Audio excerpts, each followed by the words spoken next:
welcome to VOP Business Show. I'm Kayla Abraham.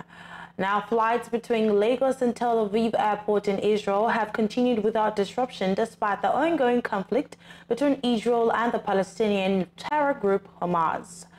Ethiopian Airlines and Qatar Airways are the two primary carriers connecting Nigeria and Israel, and they have maintained their flight operations at Tel Aviv Airport.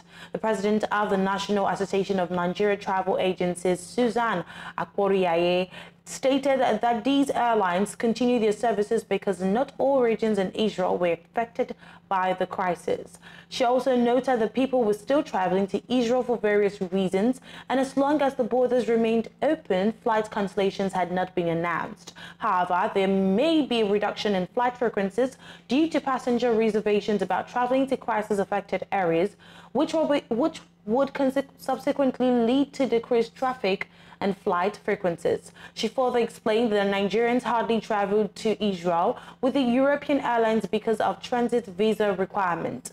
However, one of the reasons Nigerians tended to use Ethiopian Airlines and Qatar Airways for travel to Israel was the transit visa requirements associated with European airlines. Transit visa requirements could complicate travel for Nigerian passengers. Meanwhile, several major airlines cancelled dozens of flights to and from Tel Aviv's Ben Gurion Airport over the weekend due to the large-scale attack launched by Hamas. Now, domestic airlines under the aegis of Airline Operators of Nigeria, AON, on Monday demanded the federal government should allow AON procure the requisite license for the importation and distribution of aviation fuel, popularly called Jet A1. AON also asked the government to provide a dedicated support line for domestic airlines to access foreign exchange from the Central Bank of Nigeria in order to enable the carriers to meet the obligation to air travelers.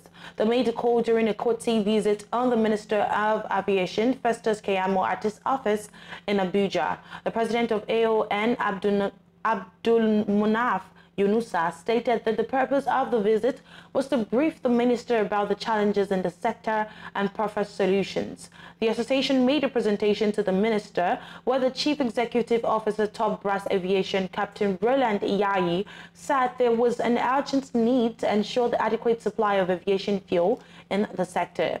He stated that airline operators were the end users and should be granted permission to penetrate the markets to source aviation fuel and distribute, stressing that AON had been denied that right for a long time. Responding to that, Keyamo noted that the challenge of Forex had been lingering, but promised that the ministry would liaise with the CBN to see how operators can get Forex at a single-digit interest rate of 1.5 to 2% as requested.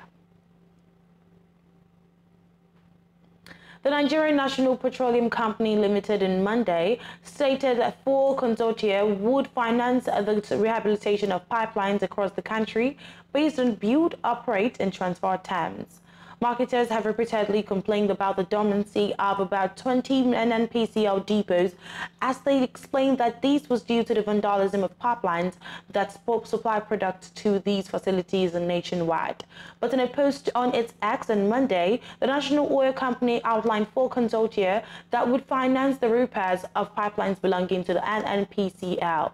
The company noted that it adhered to the highest standard of transparency and global best practices in selecting the consortia, adding that the contracts which were advertised were awarded based on rigorous evaluation criteria and in line with the industry norms.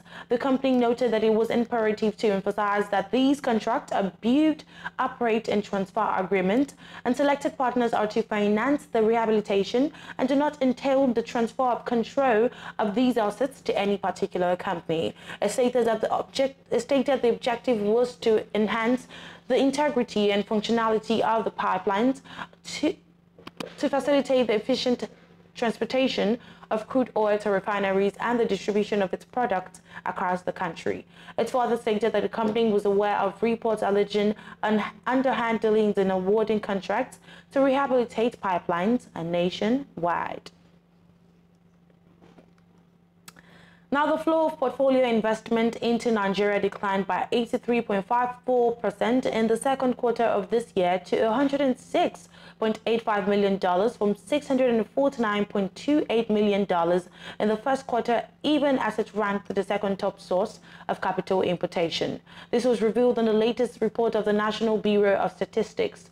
According to the NBS, portfolio investments dipped by 85.89% year-on-year, with equity contributing $8.52 million, bonds contributing $85.29 million, and money market instruments bringing in $13.04 billion. The three times had depreciated by 96.17%, 71.67%, and 89.64% respectively quarter-on-quarter. Weeks back, the Nigerian Exchange Limited, in collaboration with the Debt Management Office and other partners, had embarked on a non-deal roadshow to stir foreign investors' interest in Nigeria. Since the onset of the COVID-19 pandemic in 2020, foreign investment in Nigeria has experienced a significant decline, mirroring the trend observed in other emerging economies during the same period. Also, the downgrade of Nigeria to an unclassified market by FTSE in early September worsened the situation, as investors fear that their funds may be trapped due to the challenges with the foreign exchange market in the country. Now, investors in the equity market gained 355 billion naira as the local bourse opened on a positive trading note on Monday. Both the market capitalization and the all-share index, which measures the movement of the market, appreciated by 0.97% to 36.865 trillion naira and 67 million basis points respectively. The Nigerian Exchange Limited had been buoyed by listings in the past week amid mixed sentiment. In terms of trading activities, the daily tally of deals improved by 1.30% to 6,911 exchanges, to 6,911 exchanges. However, trade volume and value dipped by 28.18 and 61.23% of 268.66 million and 3.46 billion naira, respectively. Analysts believe this week will see mixed sentiments in the market as investors engage in bargain hunting and adjust their portfolios in anticipation of the third quarter corporate earnings report. Also, investors are keenly awaiting the upcoming monetary policy meeting of the Central Bank of Nigeria. Market sentiments were positive, as reflected in 26 gainers compared to 23 losers. And the federal government on Monday has unveiled 7 additional draft regulations to improve operational and regulatory efficiency in the upstream arm of Nigeria's oil and gas sector. It unveiled the draft regulations through the Nigerian Upstream Petroleum Regulatory Commission and also engaged stakeholders in Abuja at the 4th phase of consultations to obtain their input and finalizing the laws. The Chief Executive Officer of NUPRC, Benga Komolafe, stated that the stakeholders' consultation was in line with the Petroleum Industry Act 2021, which requires the Commission to consult with stakeholders prior to finalizing regulations or amendments to regulations. Komolafe, who was represented by Executive Commissioner Economic Regulation and Planning Kelechi Ofegbo, mentioned one of the objectives of the PIA was to foster a business environment conducive for petroleum operations. He stated that the best way to actualize this objective was by establishing a framework for the economic regulation of commercial operations and upstream oil and gas ventures. He also recalled that between June 2022 and July 2023, the Commission successfully produced 12 regulations which had been gazetted into law.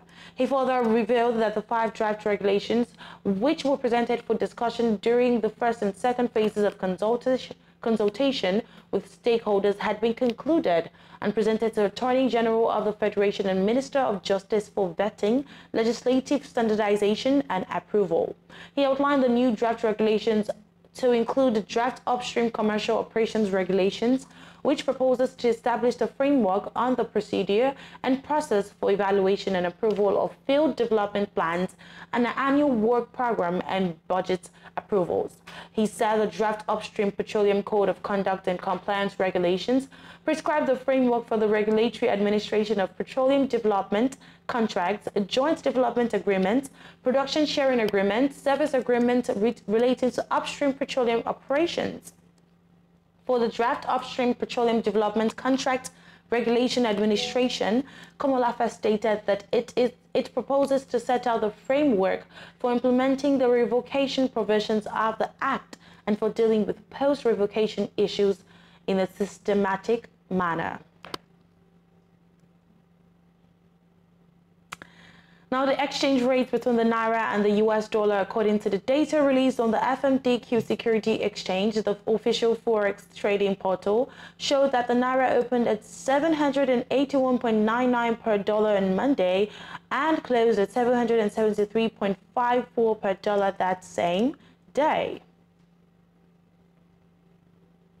And that is all on VOP Business Show on VOP TV. We would like you to subscribe and engage us on YouTube, which is Voice of the People TV, and on all the social media platforms at VOP TV Live. I'm Kayla Abraham. Thanks for watching.